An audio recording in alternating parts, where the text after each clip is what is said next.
يا ربنا اعترفنا بأننا اقترفنا وآننا أسرفنا على لظى أسرفنا. يا ربنا اعترفنا بأننا اقترفنا وآننا أسرفنا على لظى أسرفنا. فتب علينا توبة تغسل لكل حوبة واستر لنا العورات وآمن الروعات. فتب علينا توبة تغسل لكل حوبة واستر لنا العورات وآمن الروعات. يا ربنا اعترفنا بأننا اقترفنا وآننا أسرفنا على لظى أسرفنا. بسم الله الرحمن الرحيم. وما تكون في شأن وما تتلو منه من قرآن ولا تعملون من عمل إلا كنا عليكم شهودا إذ تفيضون فيه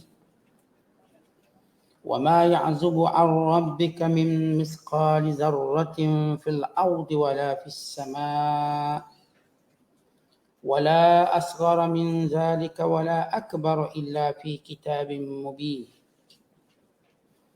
ألا إن أولياء الله لا خوف عليهم ولا هم يحزنون الذين آمنوا وكانوا يتقون لهم البشرى في الحياة الدنيا وفي الآخرة لا تبديل لكلمات الله ذلك هو الفوز العظيم. ولا يحزنك قولهم إن العزة لله جميعا هو السميع العليم. ألا إن لله من في السماوات ومن في الأرض وما يتبع الذين يدعون من دون الله شركاء إن يتبعون إلا الظن وإن هم إلا يخرصون. هو الذي جعل لكم الليل لتسكنوا فيه والنهار مبصرا إن في ذلك لآيات لقوم يسمعون. صدق الله العظيم. Dan tidaklah engkau wahai Muhammad dalam menjalankan sesuatu urusan, dan tidaklah engkau dalam membaca suatu surah atau sesuatu ayat dari Al-Quran, dan tidaklah kamu wahai umat manusia dalam mengerjakan sesuatu amal usaha, melainkan adalah kami menjadi saksi terhadap kamu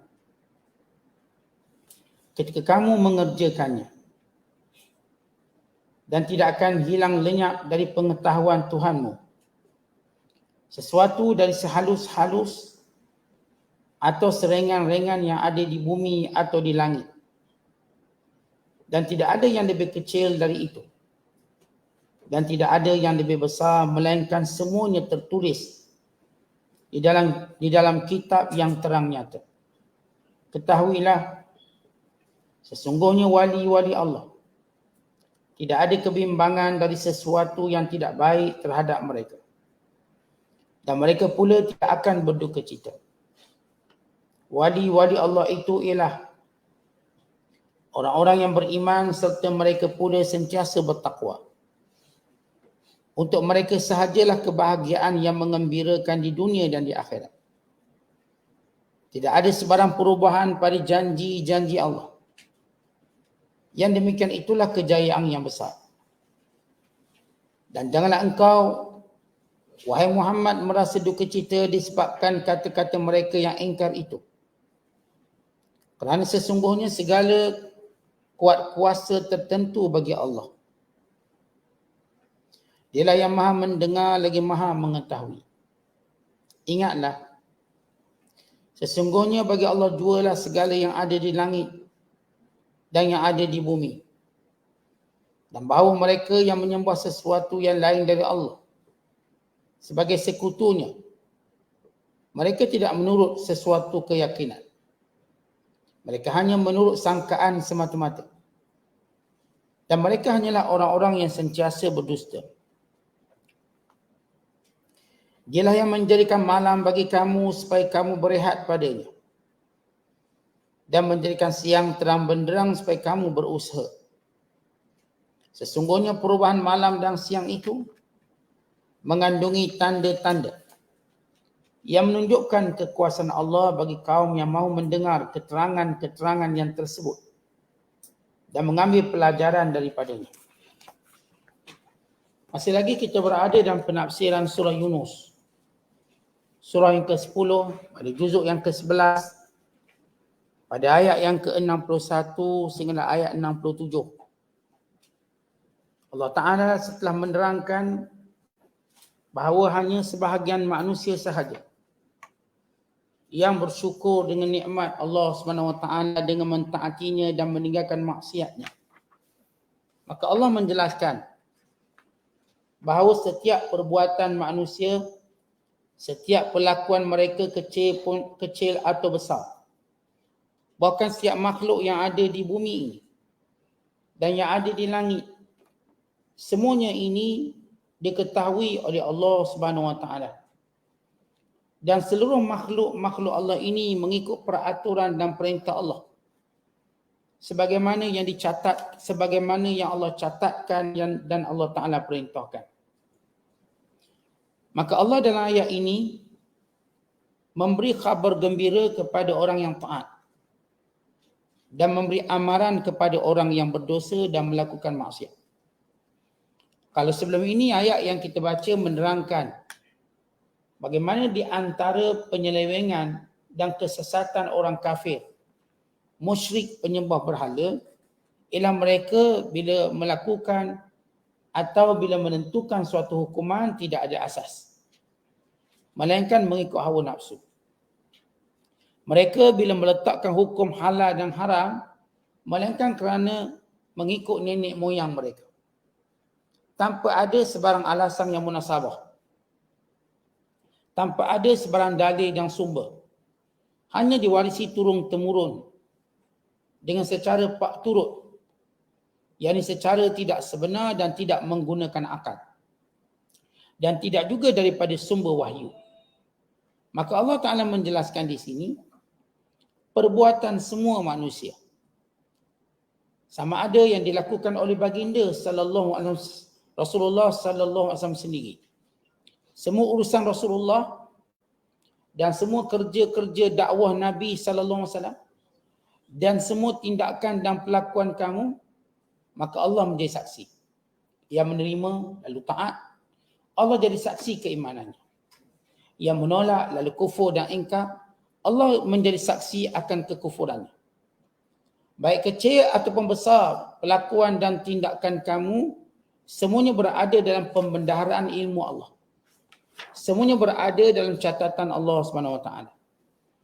Ayat ini memberi dua gambaran. Yang pertama, khabar gembira kepada orang beriman. Apa pun yang mereka buat, walau dihina, walau dicerca, walau ditolak oleh manusia, dia dalam pengetahuan Allah. Dia dalam pemerhatian Allah. Dia berada dalam catatan Allah untuk diberi pahala dan untuk diberikan ganjaran. Dan ia juga ayat yang kita bacakan ini, itu ayat 61, memberi amaran kepada orang-orang yang menolak dakwah Rasulullah. Dan orang-orang yang memilih kekufuran berbanding iman. Orang-orang yang mereka hukum hakam mengikut hawa nafsu. Orang-orang yang menolak ajakan Nabi SAW. Orang-orang yang melakukan kerosakan bahawa setiap tindakan mereka, setiap buah fikiran mereka, setiap apa pun yang mereka lakukan, ianya berada dalam ilmu Allah. Dan ayat ini sekaligus untuk menunjukkan tentang adanya hari hisab. Untuk menunjukkan adanya hari kiamat. untuk menunjukkan adanya hari pertanggungjawaban. Maka yang kafir baik atau yang beriman. Kalau kita melihat latar belakang ayat ini, dalam keadaan tekanan dakwah Nabi sallallahu alaihi wasallam, dalam kesungguhan penolakan musyrik Mekah dan kuasa majoriti mereka yang telah melakukan pelbagai aniaya dan pelbagai penghinaan kepada apa yang dibawa oleh Nabi sallallahu alaihi wasallam, maka turun ayat ini untuk mengingatkan orang beriman, kebaikan kamu tak akan disia-siakan, dan memberi amaran kepada orang kafir dan engkar, kejahatan kamu juga tak akan dilupakan. Ini catat di sisi Allah, dia tak akan dilupakan, ia akan dibentangkan dan dipertanggungjawabkan. Sesudah Allah Ta'ala menerangkan bagaimana Allah memerhatikan setiap gerakan dan tindakan setiap manusia. Bahkan setiap dakwah yang Nabi jalankan dalam pemerhatian Allah, dalam jagaan Allah, dalam pengetahuan Allah, supaya Nabi SAW tidak bimbang, tidak takut, bahkan sentiasa merasa selamat dengan pemerhatian Allah SWT. Maka Allah Ta'ala pula menyebut tentang sifat wali Allah.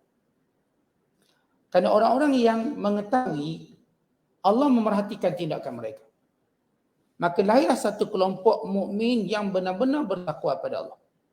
Sebab mereka mengetahui Allah melihat mereka. Allah Ta'ala memerhatikan setiap tindakan mereka.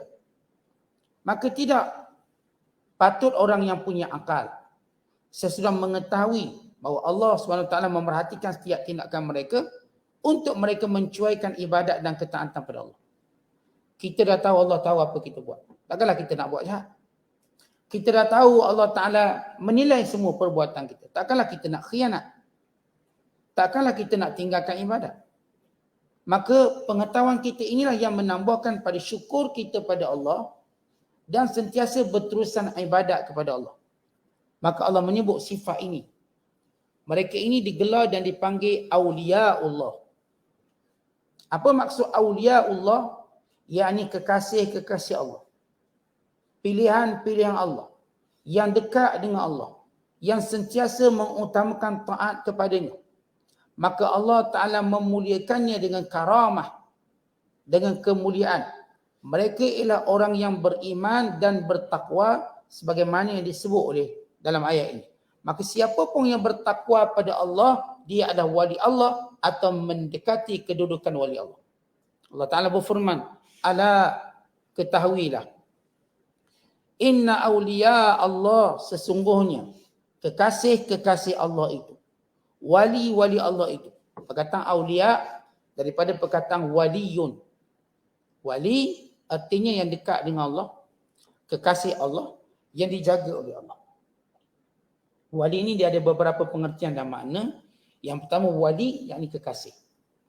Wali juga memberi maksud yang dekat dengan Allah Ta'ala, al-muqarrib. Dan wali juga memberi maksud yang dijaga oleh Allah. Dipelihara oleh Allah. Yakni setiap perbuatannya Allah ilhamkan yang baik-baik. Setiap tindakannya Allah Ta'ala sentiasa bimbing. Untuk dia sentiasa ikhlas. Untuk dia sentiasa bersemangat. Untuk dia sentiasa istiqamah dalam ibadah. Kerana Allah Ta'ala jaga pergerakan dia. Sehingga dia tidak diilhamkan melainkan yang baik-baik. Sehingga dia sentiasa bersemangat untuk buat ibadah. Sentiasa istiqamah dalam ibadah. Ini wali. Sifat mereka. La khawfun alaihim. Tiada ketakutan kepada mereka. Walahum yahzanun. Dan mereka tidak ada kebimbangan atau dukacita. Allah Ta'ala menyebut di sini, sesungguhnya wali Allah itu orang yang sentiasa mentaati Allah dan beribadat kepadanya. Maka Allah memuliakan mereka dengan karamah, itu golongan yang beriman pada Allah, kepada malaikat, kepada kitab, kepada Rasul, kepada hari akhirat. Mereka ini orang-orang yang benar-benar takutkan Allah dengan menjunjung perintah Allah, menjauhi larangannya. Maka para ulama menyatakan semua orang bertakwa itu wali Allah. Fakullu man kana taqiyan kana lillahi waliyyan. Setiap yang bertakwa pada Allah itu maka dia adalah wali. Maka wali Allah ini menghimpunkan iman yang benar dan ketakwaan kepada Allah. Maka mereka tiada kebimbangan tentang apa pun yang berlaku di dunia. Apa pun berlaku kat dunia mereka tak takut. Mereka tak bimbang. Sama ada yang berkait dengan kemiskinan, yang berkait dengan tindak balas kejahatan orang-orang kafir, tindak balas dan kejahatan orang-orang yang derhaka kepada Allah, mereka tidak pernah rasa takut. Walahum yahzanun, mereka juga tidak pernah berduka cita dengan apa yang hilang. Andai kata ada keluarga mereka yang mati, andai kata ada musibah yang menimpa pada tubuh badan mereka, yakni penyakit, kerugian dalam perniagaan mereka, semuanya mereka terima sebagai qada dan qadar Allah Ta'ala. Maka ini yang dimaksudkan mereka tidak berduka cita bila mana benar-benar beriman dengan segala takdir Allah SWT. Dan setengah ulama menyatakan para wali Allah ini ialah golongan yang sentiasa mencari redha Allah, sebagaimana mereka tidak bimbang dengan apa yang berlaku pada hari kiamat. Mereka tak bimbang huru hari kiamat sebab mereka sudah beriman. Dalam satu hadis yang diriwayatkan oleh Imam Bazzar daripada Ibnu Abbas, dia berkata, seorang lelaki datang bertemu dengan Nabi sallallahu alaihi wasallam. Sambil berkata, "Ya Rasulullah, man awliyaullah?" Siapakah wali Allah itu? Jawab Nabi sallallahu alaihi wasallam, "Alladzina idza ru'u dzukirallah." Wali Allah itu bila dilihat mereka diingati Allah. Siapa tengok mereka? Ni belum cakap lagi orang ni. Tengok je kita ingat Allah. Maka ini ciri-ciri wali Allah Ta'ala. Kemudian Allah Ta'ala menyebut, alladzina amanu wa kanu yattaqun, iaitu orang-orang yang benar beriman dan mereka itu benar-benar bertakwa. Itu menghimpunkan antara iman, al-imanus sahih dan takwa kepada Allah. Baik, apa beza iman dan takwa di sini? Iman yakni keyakinan dalam diri. Takwa yakni perlakuan zahir tubuh badan dia. Pada zahir tubuh badan dia, dia semayang, dia puasa, dia zakat, dia haji. Pada zahir tubuh badan dia, dia menjauhi diri daripada maksiat, daripada kemungkaran. Dan hatinya pula beriman dengan segala takdir, qada dan qadar Allah. Hatinya pula meyakini dengan apa pun yang dibawa oleh Allah, apa pun yang dibawa oleh Rasulullah, dan apa pun yang diwahyukan oleh Allah Ta'ala dalam Al-Quran. Maka menghimpunkan akidah dan menghimpunkan perbuatan.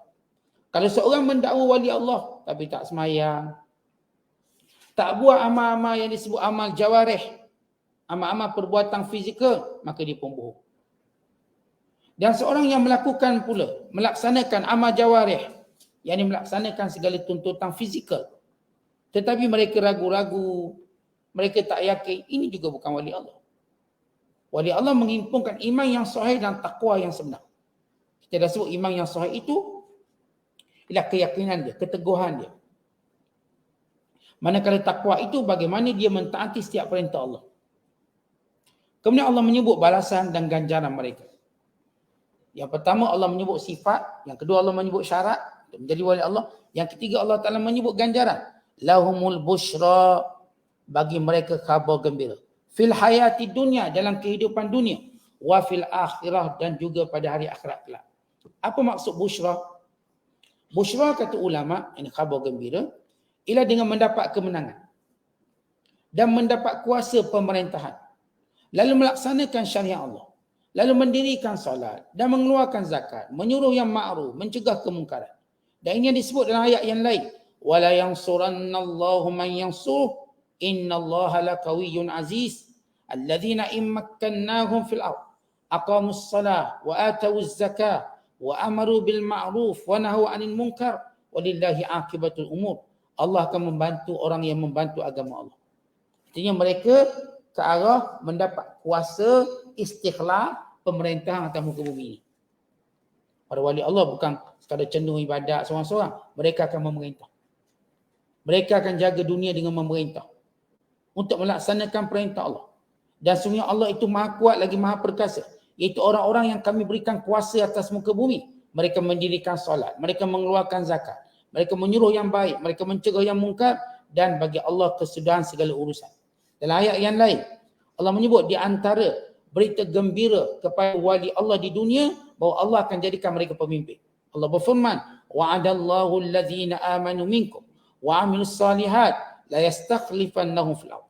Allah menjanjikan kepada orang beriman di kalangan kamu dan yang beramal soleh akan dilantik dia memimpin dunia ini. Yang ini ciri-ciri wali Allah, antara berita kegembiraan di dunia, mereka lah yang akan memerintah. Sebab itu tidak ada pengasingan politik di dalam agama Islam. Tak ada. Kerana dalam Al-Quran Allah menjelaskan bahawa hamba-hamba yang terpilih Allah akan angkat memerintah atas muka bumi. Bukan mereka sebut wali Allah duk anggura, menyorok. Hal politik biar orang lain uruskan. Kami tak peduli politik, kami tak ada urusan dengan politik. Silap. Bagaimana dia nak tegakkan syariat Islam? Sedangkan para Nabi semenjak dahulu mereka lah yang menguasai politik. Jadi mereka lah yang memerintah. Kanat Banu Israel tasusuhumul anbiya. Adalah Bani Israel, mereka diperintah oleh para Nabi. Dan kalau kita lihat dalam sejarah kekuasaan Bani Israel, mereka melalui 3 fasa. Fasa pertama bila mereka diperintah oleh Nabi-Nabi. Bermula mereka diperintah oleh Nabi Yusha bin Nun AS. Iaitu seorang Nabi yang dahulu sentiasa mendampingi Nabi Musa. Bila Nabi Musa wafat, Allah melantik dia jadi Rasul dan memimpin Bani Israel masuk ke Baitul Maqdis. Maka era untuk peringkat pertama yang memimpin itu ialah Nabi-Nabi. Masuklah Nabi Allah Ilyas, Nabi Allah Ilyasa, Nabi Allah Zulkifli. Termasuklah Nabi Allah Daud, Nabi Allah Sulaiman. Kemudian mereka masuk fasa yang kedua. Fasa diperintah oleh Hawariyun, pengikut para Nabi.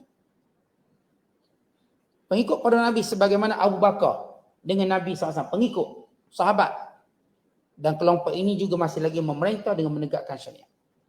Dan yang ketiga bermula era Al-Muluk, raja.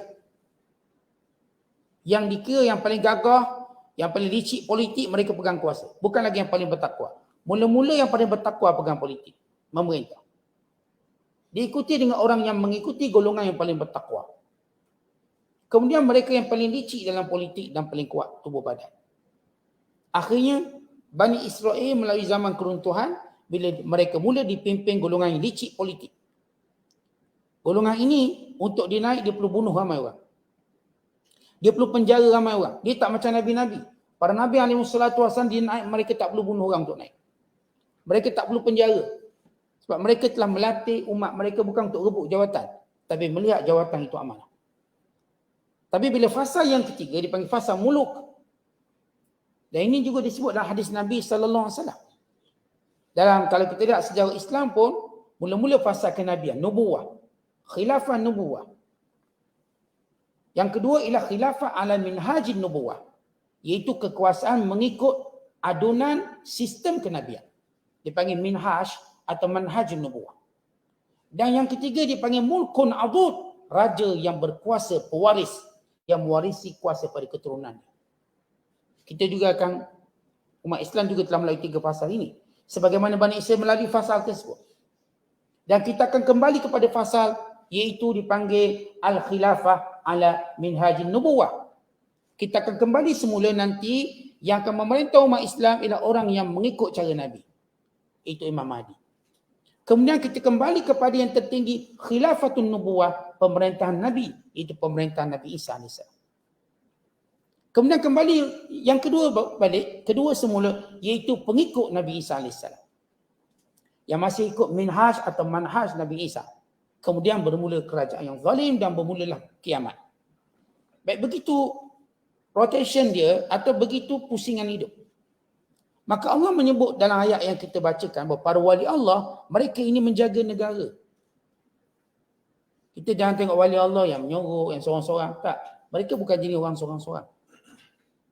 Mereka ada tanggungjawab sebagaimana. Sebab para wali ini mereka mengikut Nabi-Nabi. Para Nabi, para Rasul, mereka bukan hidup seorang-seorang. Mereka hidup bermasyarakat. Mereka islah masyarakat. Mereka islah negara. Yang ini baiki negara. Jadi dengan cara itu mereka boleh menegakkan kebaikan. Sebab tuan-tuan kalau kita baik seorang-seorang, kita tak boleh ubah sesiapa. Orang mungkin kagum kita baik, mungkin puji kita baik. Tapi Islam aja orang baik kena ubah orang tak baik. Bukan untuk menunggu pujian orang tak baik. Oh dia baik lalu dipuji, disanjung, diberi anugerah itu dan ini. Tanpa dia mempedulikan bagaimana masyarakatnya rosak. Bukan itu wali Allah. Maka Allah menyebut wali Allah ini diberikan busyra di dunia, yakni kemenangan dan juga pemerintahan di atas muka bumi ini. Dan di antara busyra yang Allah beri juga pada wali Allah ialah mimpi-mimpi yang benar. Diriwayatkan daripada Abu Darda, Nabi sallallahu alaihi wasallam ketika mana menafsirkan ayat ini. Tafsir yang tertinggi bermula tafsir Quran dengan Quran. Yang kedua tafsir Quran dengan hadis Nabi. Rasulullah yang menafsirkan ayat ini iaitu ayat lahumul busyra fil hayatid dunya wa fil akhirah. Bagi para wali itu mereka mendapat berita gembira di dunia dan berita gembira di akhirat.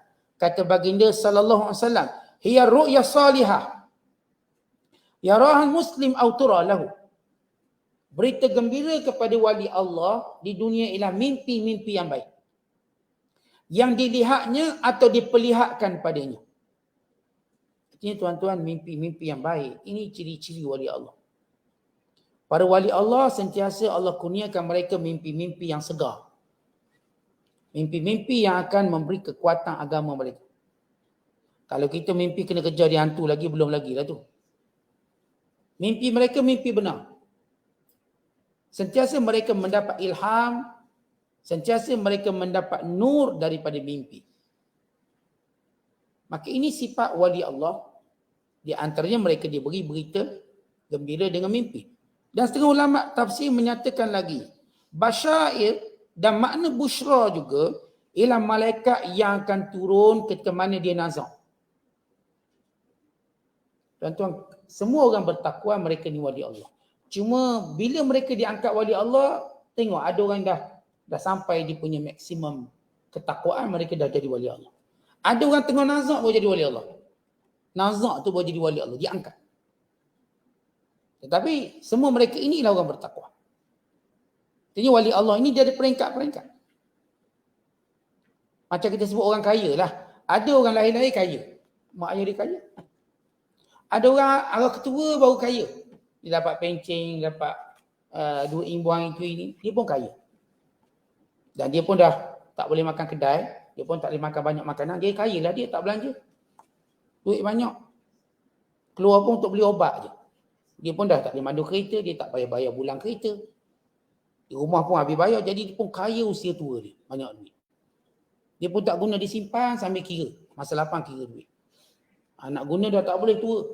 Ada orang kayanya masa tu. Sama juga wali Allah. Wali Allah, ada orang Allah jadikan dia muda lagi dah jadi wali Allah. Sebagaimana kisah Junaid Al-Baghdadi. Dia umur 3 tahun dah bangun qiyamul lail.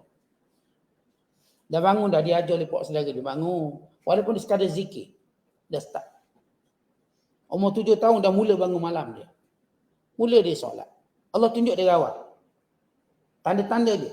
Kadang-kadang waktu baru lahir sudah ditunjuk tanda-tanda kemuliaannya.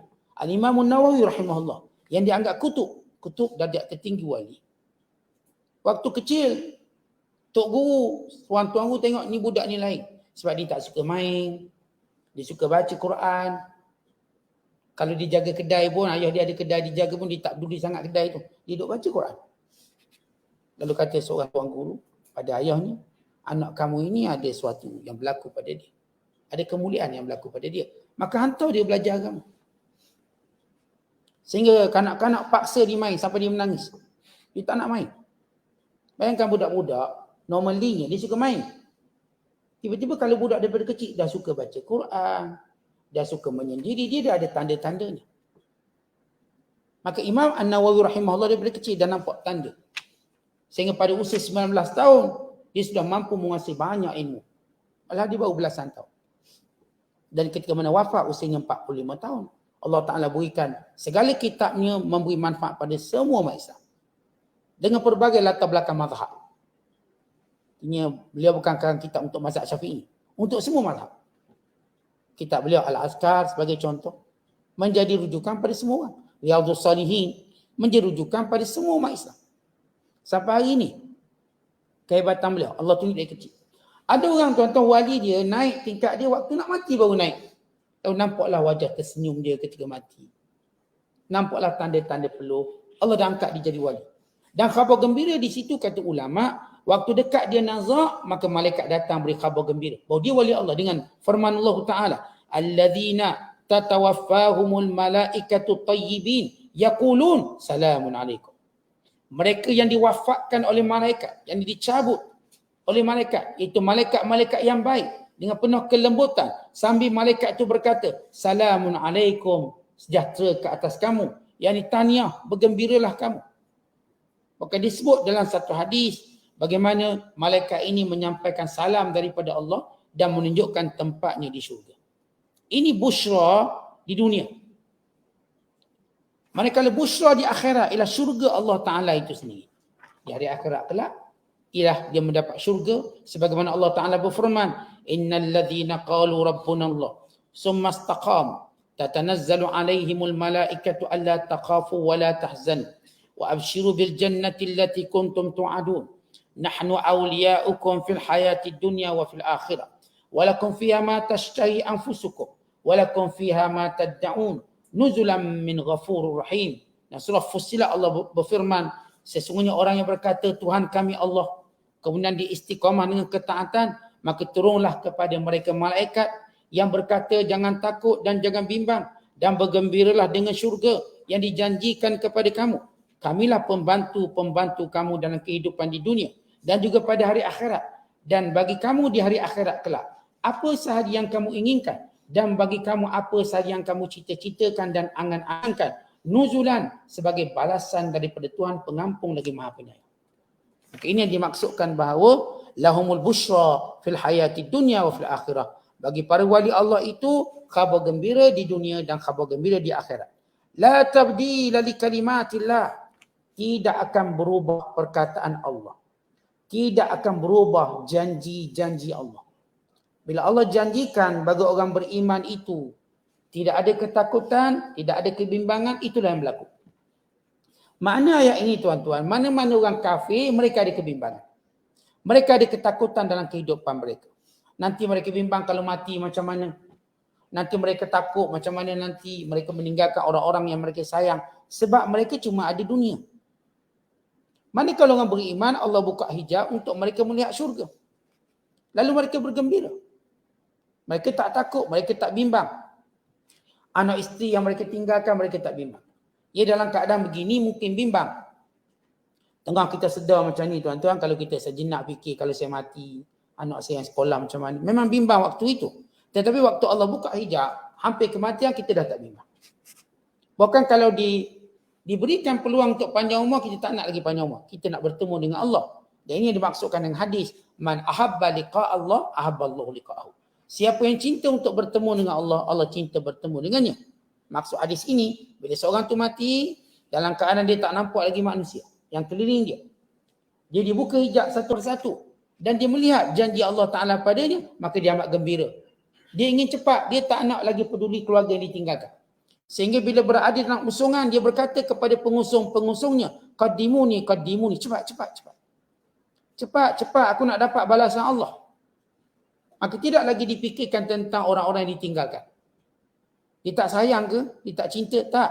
Dia telah Allah berikan kepadanya tidak ada kebimbangan. Macam kita tuan-tuan, bila kita hantar anak kita ke asrama tu baik, elok penjagaan, kita nak bimbang. Kita hantar dia, kita pun dah lupa, kita pergi kedai nasi ayam, pergi kedai soto station, kita pun makan. Tak payah kita nak fikir apa, anak kita selamat dekat asrama. Ini asrama terbaik, cikgu-cikgunya penyayang. Tuan-tuan bimbang apa? Kalau cikgu dia kata anak awak ni 5 bulan tak balik, kita pun tak kisah. 5 tahun pun okey. Kenapa dia berada dalam jagaan yang selamat? Maka para wali Allah, orang-orang beriman, yang saya katakan wali-wali ini, tahap matang dia menjadi wali berbeza-beza. Ada orang dekat sakaratul maut, Allah tunjukkan kewalian dia.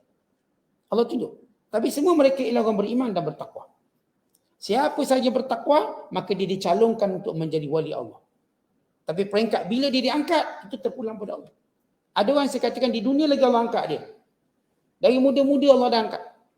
Puluhan tahun, dia diberikan kemuliaan wilayah. Ada orang dekat nak mati, nazak baru nampak. Ini yang kita jumpa orang yang tersenyum ketika mana mati. Orang-orang kita nampak ketawa ketika mana meninggal dunia. Orang-orang sentiasa tenang, tidak mengeluh kerana Allah dah jadikan dia sudah matang dengan takwa dan diangkat dengan nilai wali sampai dia tak bimbang, dia tak takut. Ini bagaimana seorang itu diangkat menjadi wali. Maka kata Allah, keadaan macam ni tak akan berubah. Yang saya sebut tadi bermakna orang kafir. Mereka hidup dengan penuh ketakutan dan kebimbangan. Bayangkan sesudah mereka kaya, mengumpulkan seluruh harta dunia, lalu mereka terfikir dan tertanya-tanya, kalau saya mati bagaimana? Kalau saya mati nanti bagaimana isteri, bagaimana anak-anak saya? Bila mereka sakit, mereka mula takut, hilang nikmat dunia. Sebab asal mereka tidak pernah beriman dengan hari akhirat. Maka itulah kemuncak perbezaan. Allah akan tunjuk kemuncak perbezaan yang kita sebut semalam. Nikmat yang paling utama bila Allah beri kita Islam atau iman. Dan Allah beri kita Quran. Ia lebih baik dengan apa yang kita kumpulkan di dunia ini. Ia akan terasa nikmat itu bila datang sakaratul maut. Ketika mana orang kafir, kalau boleh nak gunakan seluruh harta untuk tebus, supaya mereka diberi peluang hidup lagi untuk beramal soleh dan beriman pada Allah. Tapi orang beriman tidak mahu lagi kembali ke dunia, mereka nak terus mendapat janji Allah, sehingga mereka berkata kepada pemikul jenazah, qaddimuni, qaddimuni, percepatkan aku, percepatkan aku.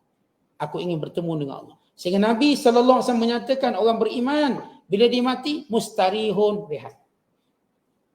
Kerehatan sebenar yang dirahsiai oleh orang beriman, bukan kerehatan waktu di penjing, bukan. Kerehatan sebenar bila dia mati. Ketika mana malaikat maut mencabut nyawa, maka diungkapkan ucapan yang menggembirakan, waktu itu dia benar-benar rehat. Sehingga Rasulullah bila melihat jenazah mukmin yang meninggal, Nabi kata, mustarihun, dia sedang berehat. Maka itulah ungkapan yang kita gunakan pada orang yang baik. Dia pergi dulu untuk rehat. Allah beri dia kerehatan awal. Kita masih terus kena bekerja. Mereka-mereka yang sudah mendahului kita dengan iman dan takwa, Allah Ta'ala sudah beri mereka kerehatan. Mereka sudah penat di dunia. Mereka sudah menunjukkan kesungguhan di dunia. Kali ini Allah beri mereka kerehatan. Mereka mendapat kerehatan yang sebenar di sisi Allah. Ini sifat orang beriman. Kemudian Allah Ta'ala menyebut, sesudah menyebut sifat-sifat wali Allah. Allah Ta'ala kembali menyebut bahawa kemuliaan, keagungan itu milik Allah yang mutlak. Dan Allah Ta'ala menyebut tentang faedah kejadian siang dan malam. Firman-Nya, وَلَا يَحْزُنْكَ قَوْلُهُمْ. Wahai Muhammad, jangan engkau berduka cita dengan kata-kata mereka. Baik, bila disebut wali-wali Allah, sifat mereka tak pernah berduka cita. Baik, antara benda yang tak patut berduka cita, serangan musuh pada kita. Bila pada musyrikin Mekah berkata, wahai Muhammad, lasta mursalan, mu bukan nabi, mu bohong. Lasta mursalan, kamu bukan nabi, bal anta sahih, kamu ahli sihir. Bal anta kadzdzab. Tuan-tuan, semua kalimah yang paling buruk setiap zaman, dia ada kalimah buruk setiap zaman. Dan setiap masyarakat ada kalimah buruk yang akan digunakan oleh orang tertentu dalam menghilangkan kepercayaan orang pada seseorang. Kalau hari ini negara-negara barat, mereka gunakan istilah ekstremis, pengganas, untuk menghilangkan kepercayaan orang pada sekian. Kalau dahulu, bila mereka nak serang peribadi, mereka guna satu gelaran. Gelaran waktu itulah ahli sihir. Bila sebut je ahli sihir, memang dipandang gila. Atau disebut gila. Atau disebut pendusta. Ini tiga gelaran yang Rasulullah dapat. Ahli sihir kena. Gila pun kena. Pembohong pun kena. Tetap berat tu orang tu. Tapi itu cara membunuh karakter. Dan saya kata setiap zaman, setiap kelompok, setiap golongan manusia, mereka akan guna satu label untuk membunuh karakter orang. Maka orang-orang yang bodoh mudah terpengaruh dengan gelaran dan label. Sebab mereka tak ada masa nak cek. Dan mereka pun tak nak cek. Sebab itu kita cenderung percaya pada fitnah. Kerana fitnah itu mereka akan guna satu label yang menghilangkan kepercayaan orang pada seseorang. Dan setiap zaman ada label dia. Maka Nabi SAW label waktu itu yang digunakan ahli sihir, pembohong, gila. Maka Allah Ta'ala menjawab satu persatu. Maka di antaranya Allah ajar baginda sallallahu alaihi wasallam, wala yahzunka qauluhum. Jangan engkau bersedih wahai Muhammad dengan kata-kata mereka. Kata-kata mereka dalam mensyirikkan Allah. Kata-kata mereka dalam mengancam kamu. Kata-kata mereka dalam mendustakan kamu. Kata-kata mereka yang berkata kamu bukan nabi, bukan kamu ahli sihir, bukan kamu orang cari kepentingan, kamu ni itu, kamu ni ini. Bukan kata salah seorang pemimpin mereka, kamu telah memecah belahkan masyarakat. Farraqta jama'atana wasaffahta ahlamana. Wahai Muhammad, kamu ni datang buat pecah belah masyarakat. Pemecah belah. Dulu kita orang bersatu je semua berela. Bila kamu datang kita pecah dua, maka kamu pemecah belah. Tentang kata-kata ni berat sebab bila sebut ni pemecah belah. Ingat ungkapan ini disebut oleh orang-orang kafir. Lalu Allah Ta'ala menjelaskan kepada baginda sallallahu alaihi wasallam, tak payah rasa bimbang, tak payah rasa sedih dengan perkataan mereka. Kerana apa? Innal izzata lillahi jami'a, kerana kemuliaan sebenar milik Allah. Yang memuliakan seseorang, yang menghina seorang bukan manusia. Manusia tuan-tuan, walau dia letak macam-macam label menghina kita, kalau Allah nak memuliakan kita, maka tidak terjejah sedikit pun perkataan mereka. Dan manusia pula, kalau nak sanjung kita, nak puji kita, nak ngampu kita, bila Allah nak hina kita, maka tidak ada orang boleh mengangkat kita. Ini yang disebut oleh Allah Ta'ala dalam Al-Quran. فَمَنْ يُهِنِ اللَّهِ فَمَا لَهُ مِنْ مُكْرِمٍ. Siapa yang Allah hina, tak akan ada yang boleh mengangkat kemuliaan. Hina. Fir'aun, Allah hina. Walau orang cuba nak angkat Fir'aun balik, tak boleh nak angkat. Dia angkat balik peninggalan Fir'aun, ditubuhkan satu jabatan khas bagi mengkaji peninggalan Fir'aun. Konon nak angkat balik, tetap ia dihinakan tercatat dalam Quran. Kalau cuba oleh orang kafir mengangkat kelompok-kelompok yang dilaknat oleh Allah dalam Quran. Dan tidak ada yang dapat memuliakan dan menghina melainkan Allah. Karena itu kata Allah Ta'ala, wahai Muhammad jangan sedihlah. Kerana keagungan itu milik aku. Huwas sami'ul alim. Dan Allah dengar dan Allah mengetahui. Apa yang dikata itu Allah dengar belaka. Kamu jangan bimbang wahai Muhammad. Allah mengetahui tindak tanduk mereka. Ala ketahuilah, innalillah, sesungguhnya bagi Allah itu man fis samawati wal ardh. Man fis samawati wa man fil ardh. Semua makhluk yang hidup di langit, makhluk yang hidup di bumi, semuanya milik Allah. Wa ma yattabi'ul ladina yad'una min dunillahi syuraka. Dan apa yang diikuti oleh orang-orang yang telah menyekutukan Allah, yang telah mempersekutukan Allah. Ikutan mereka, perbuatan mereka mengikut berhala dan sembahan ini, in yattabi'una illa dhann, mereka cuma wasangka, bukan kebenaran. Wa inhum illa yakhrusun, mereka hanya berdusta. Wahai Muhammad, kalau mereka tak mengaku kamu Nabi dan Rasul, dan mereka terus kata, inilah Tuhan kami, inilah berhala yang kami sembah, yang mentadbir, yang memerintah, katakan pada mereka, yang memiliki semuanya ini Allah. Dakwaan kamu bahawa berhala yang kamu ikuti itu sebagai sekutu Allah tak layak. Kerana berhala ni tak cipta sesuatu dan tak takbir sesuatu. Maka tak layak. Kamu nak kata ini sekutu Allah. Jauh sekali untuk kamu berkata dia Tuhan. Sekutu Allah pun tak layak. Jauh sekali untuk kata dia Tuhan. Bukan apa yang kamu lakukan, melainkan wasangka kamu. Wasangka maknanya tekaan kamu. Mu teka-teka je. Yang teka. Tuan-tuan, orang yang teka tak pernah rasa dia betul. Dia teka. Dia tahu dia teka. Dia tak ada asas apa. Kita gini tuan-tuan. Bila kita tengok teka kacang. Letak kacang banyak. Orang boleh cuba teka. Kita teka. Kita kata ada 10,000. Baik, waktu kita teka tuan-tuan. Apa asas kita kata 10,000? Tadi itulah perkataan yang keluar depan saya. Itu saya sebut. Ada asas tak ada. Maka itu tekaan. Dan kamu sendiri tahu itu tak betul. Bila kita teka sesuatu. Namanya teka, artinya orang akan menggunakan apa jangka yang keluar, yang terlintas, dia pun sebut je. Dia akan sebut. Sedangkan ia tidak ada asas. Sama macam kamu menyembah berhala, menganggap ia Tuhan dan sekutu Tuhan. Itu cuma teka. Dhann. Wa inhum illa yakhrusun. Dan dengan kata lain, kamu hanya berbohong. Kamu tak tahu. Kalau kita tanya, kamu tahu ke tak tahu? Tak tahu. Saya cuma teka. Cukup kita tahu orang yang teka tu dia tak tahu. Kalau kita kata awak teka ke awak tahu? Saya teka. Saya tak tahu. Sama waktu mereka meneka, ini Tuhan. Ini tekaan mereka. Ini sangkaan mereka. Huwallazi, dan dialah Allah. Ja'ala lakumul laila, yang menjadikan bagi kamu malam. Litaskunu fi, untuk kamu berehat padanya.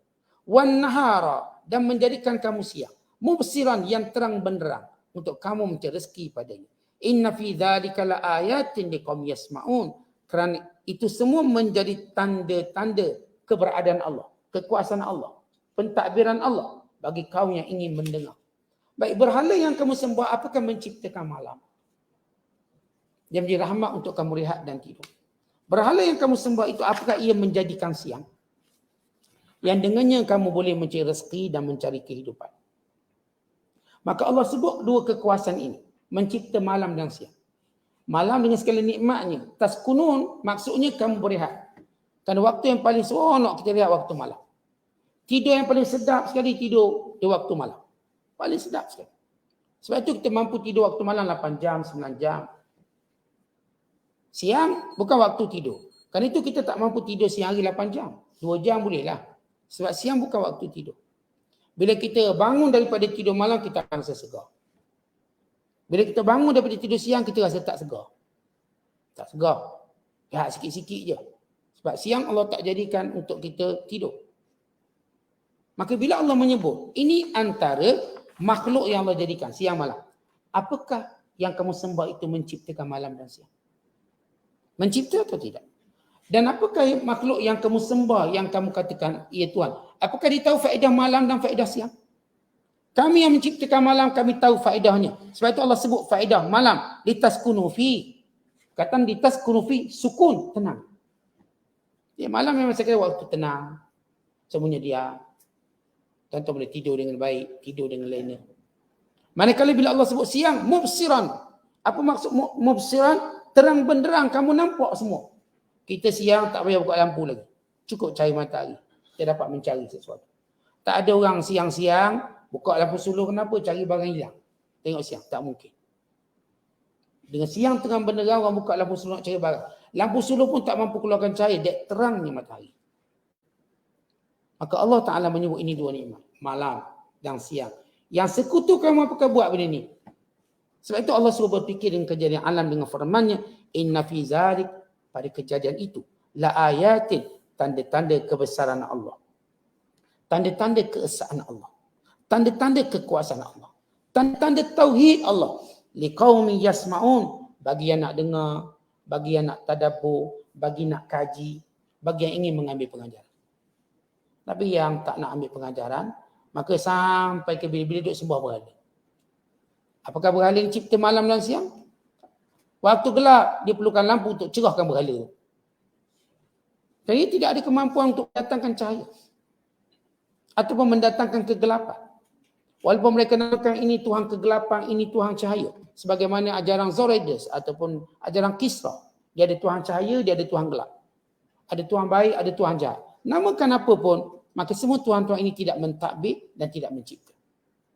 Maka ia tidak layak bagi sekutu Allah. Apa tadi layak untuk diangkat sebagai Tuhan? Tak layak langsung. Ia makhluk seperti kamu, bahkan lebih lemah pada kamu. Tapi malangnya manusia, bila dia ikut nafsu, dia akan buat benda yang lebih bodoh daripada dia. Dia akan mengangkat orang yang lebih hina daripada dia. Bila ikut nafsu. Sebab itu manusia akan menjadi bodoh bila ikut nafsu. Bila mana mereka mengikut wahyu, mereka mengangkat pemikiran mereka pada tahap tertinggi. Sebab itu orang yang paling rugi bila mereka tidak faham wahyu Allah. Sedangkan mereka sudah pun mati. Maknanya tuan-tuan, peluang umur Tuhan bagi, waktu Allah bagi.